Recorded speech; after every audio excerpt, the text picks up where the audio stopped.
जय श्री राम, जय श्री कृष्णा, जय श्री राधे। हवन में अग्निवास कैसे देखें, इसकी आपको सरल विधि बताएंगे। चलिए शुरू करते हैं। पहले जानेंगे कि अग्निवास का विचार कहाँ कहाँ करना चाहिए।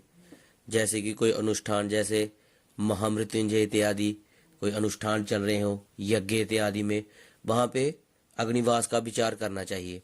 जैसे कि नवरात्र के अंतर्गत 9 दिन जब चंडी पाठ चलता है, चंडी का अनुष्ठान चलता है, उसमें क्या कि फिक्स रहता है कि उसका 9वें दिन हवन होना फिक्स रहता है, इसलिए उसमें इसका अग्निवास का विचार नहीं किया जाता। जैसे गंडमूल शांति इत्यादि होगी, इसमें भी अग्निवास का विचार नहीं किया जाता। चलिए आगे बढ़ते हैं, आगे शुरू करते हैं। सबसे पहले जानेंगे कि अग्नि का वास कहाँ कहाँ होता है। अग्नि का वास आकाश, पृथ्वी पर और पाताल पर, इन 3 जगहों पर अग्नि का वास रहता है। और ये कैसे निकालेंगे उसके बारे में आपको मैं उसकी विधि बताता हूँ। उसके लिए हमें बार चाहिए, तिथि चाहिए। बार की गणना जो कि रविवार से करनी चाहिए। जैसे रविवार हो गया, सोमवार हो गया, मंगलवार हो गया, ऐसे लगातार बुधवार, गुरुवार, शुक्रवार, शनिवार हो गया।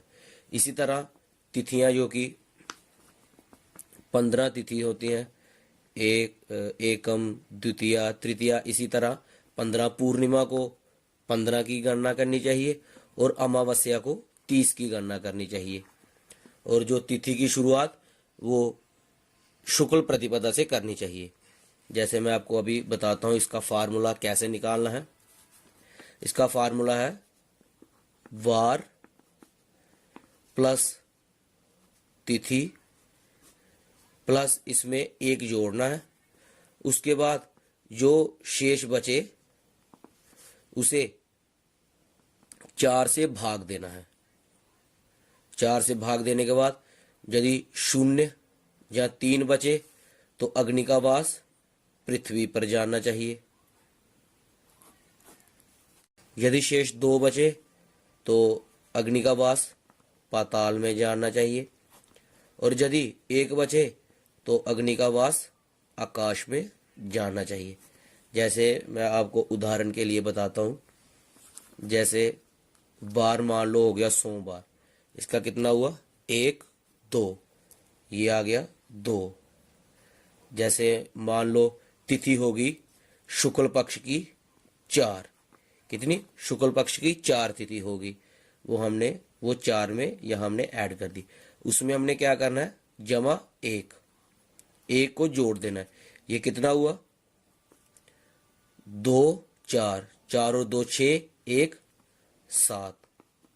अब हमें क्या करना है, इसे 4 से भाग करना है, यानी कि डिवाइड करना है। 4 एकम 4, 7 में से 4 3, शेष कितने बचे 3, यानी कि अग्नि का वास पृथ्वी पर। जब पृथ्वी पर अग्नि का वास हो तो वह शुभ एवं कल्याणकारक होता है। यदि पाताल में अग्नि का वास हो तो वह धन की हानि करता है। यदि आकाश में अग्नि का वास हो तो वह आयु का क्षय करता है। ध्यान रहे, जब पूर्णिमा के बाद, जैसे कि पूर्णिमा पे 15 तिथि होगी, अमावस्या को 30 माना जाता है। उसी तरह जब पूर्णिमा के बाद कृष्ण पक्ष की जब आप तिथियों की गणना लिखें तो क्या करना है, कृष्ण पक्ष की प्रतिपदा को वो 16 में लिखा जाएगा, द्वितीय को 17 में। जैसे कि 1 2 3 4, जब पूर्णिमा 15 पे आ गई, उसके बाद आगे वो 16 17 18 ऐसे वो चलता जाएगा। उसी तरह अमावस्या पे उसे 30 लिखा जाएगा। इस बात का ध्यान रखें। चलिए मैं आपको एक उदाहरण पंचांग पे कर बताता हूँ। मेरे पास ये एक पंचांग है। जैसे कि हमने मान लो कि जिस दिन का निकालना हो, जैसे कि आज मान लो 7 दिसंबर है, हमने मान लिया कि आज तारीख है 7 दिसंबर, हमें 7 दिसंबर का अग्निवास देखना है। पहले हमने क्या करना है, हमें क्या चाहिए था, वार और तिथि। पहले हम देखेंगे कि 7 तारीख को क्या बार है। 7 तारीख को आता है मंगलवार। मंगलवार कितना हुआ रविवार से? रविवार, सोमवार और मंगलवार कितना हुआ? 3। ये हमने लिख लिया यहाँ पे 3। अब हमें क्या चाहिए? तिथि। हमने तिथि देखनी है यहाँ पे। ये आ गई 7 तारीख को कितनी तिथि है?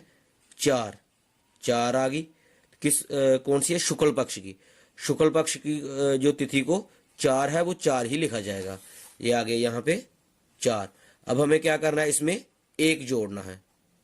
क्या करना है? जमा 1। ये कितना बनता है?